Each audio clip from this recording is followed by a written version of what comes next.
Hey guys, how's it going? It's 8-Bit Eric. Welcome back to the channel. Today we're going to talk about WWE 2k22. I got the PS5 version, and I have to say, this is the first time I played a WWE game since 2k18 on the Nintendo Switch, which was a mess. That was probably the worst Switch game I played, virtually unplayable. So I've been hesitant to hop onto the train, but after seeing early reviews and other people talking about the game, I was like, all right, 2k22 looks like it's going to redeem the WWE series as a whole. So the motto of this is it hits different. And I gotta tell you guys, looking at the graphics, you could tell there's definitely a huge amount of TLC, no pun intended, put into the character models. Now sure, some of the faces and everything are kind of a little wacky, but as far as the motion capture goes for the movesets, it's buttery smooth. The game looks amazing as far as the frame rate goes. I didn't see any real serious issues or slowdown that plagued previous 2K WWE games. There's a lot of different modes as well. There's My Faction mode, which is kind of like with NBA 2K and Madden, where you open up card packs and you make like a roster and you do certain challenges to get, I guess, virtual currency that go towards buying unlockables like side plates and logos and things like that, and you get more cards and you open the card packs. This is where all the microtransactions are, really, but this game mode doesn't really crowd the core gameplay, which is good. I was a little afraid that we were going to see microtransactions really shoved down our throats with WWE 2k22, but luckily it's only really in that section of the game.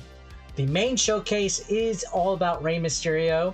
So you go from his humble beginnings in WCW with the Eddie Guerrero match at Halloween Havoc when he was Rey Mysterio Jr. all the way to the more recent times of his career. Kind of shows a lot of video. It's almost like a retrospective of his career, and it's really neat that they chose Rey Mysterio to be the headlining character in the cover character, the cover superstar of this year. So big props to Rey Mysterio. I think he's earned it.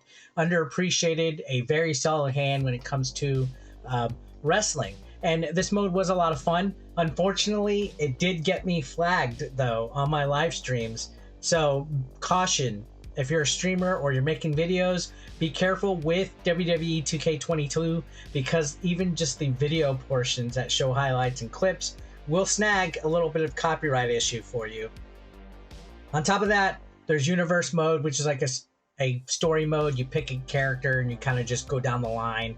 But the thing that I had a lot of fun when was the My GM mode. So you pick a GM, you draft a roster, and you go through a set number of weeks against a competing brand, and you make sure that your roster's happy. You sign superstars.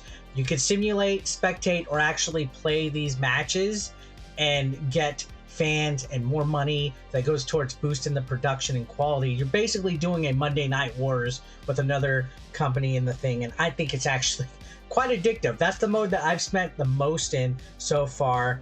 Besides the faction mode. Faction mode could be a lot of fun too, especially when it comes to unlockables.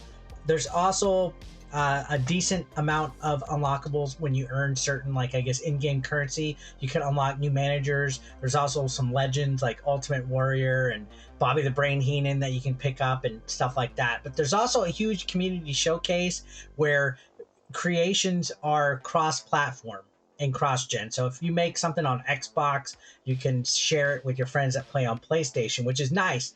I haven't made my creative character yet. A lot of people are asking me to make my own creative characters and share them.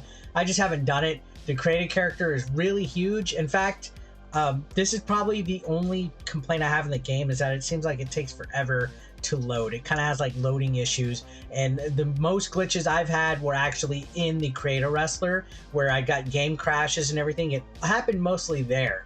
Now, My Rise mode is you basically create your own character and you go through the ranks of the Performance Center to NXT, Raw, whatever. It's basically your own Creator Wrestler, and you go through your own career and journey. It's actually really cool. It's almost had, I guess, light RPG elements where there's cutscenes and you get to make decisions that lead towards certain career paths, whether you're a heel or face, or whether you get a title shot or not. It's actually really interactive and it's pretty cool. I think they did a real good job of My Rise mode in this game. I'm playing this one currently and playing it the most. It's pretty addictive. I like all the different surprises that happen while you're playing it. So when you do play game mode, and I have played online with a couple of people, the online mode, not half bad. You can play different variety of matches online and offline. You got your standard 1v1, you got tag team, fatal 4-way, 5-way, 6-man, 8-man tag, you got Royal Rumble. Then you can change to the match type. There's Steel Cage, Hell in a Cell, TLC, Extreme Rules, Falls Count Anywhere, there's backstage brawls, there's normal matches. Sky's the limit, actually, with a lot of this. And then the real fun in this is figuring out certain things that you can do with certain, I guess, variables. Like you can crash through barricades, you can actually set tables on fire, you could break the ring with 2 super heavyweights. There's actually a lot of Easter eggs and stuff to unpack on this, and I've seen other channels make videos discussing all this and stuff. So there's quite a variety of gameplay here. Now, real quick, I would say if there's one thing that really irks me in this game, it's the AI in tag or multiple man matches.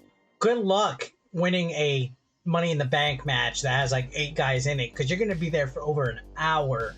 Just, they're going to keep interrupting the count or interrupting the climbing the ladder, whether you're in a tag match or not. Like, it just gets so annoyingly irritating in the middle of a tag match. Every single pinfall, the AI just comes and breaks up the pin. It's like, Jesus Christ, it's never ending.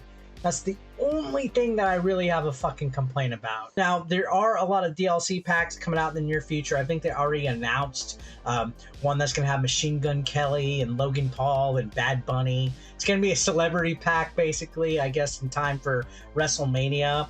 But I am curious to see what they're going to do with the roster, because a lot of the main roster that's on here is actually no longer in WWE. In fact, half of the roster is pretty much in AEW at this point, which is kind of interesting to see. You know, when you're seeing like Isaiah Swerve Scott and you know, certain characters that are just no longer in WWE being featured on here, like Keith Lee, it kind of just takes away from the game. So I don't know, maybe, you know, I know with Madden 22 and Madden 21 and other Madden games, they would do like roster updates periodically.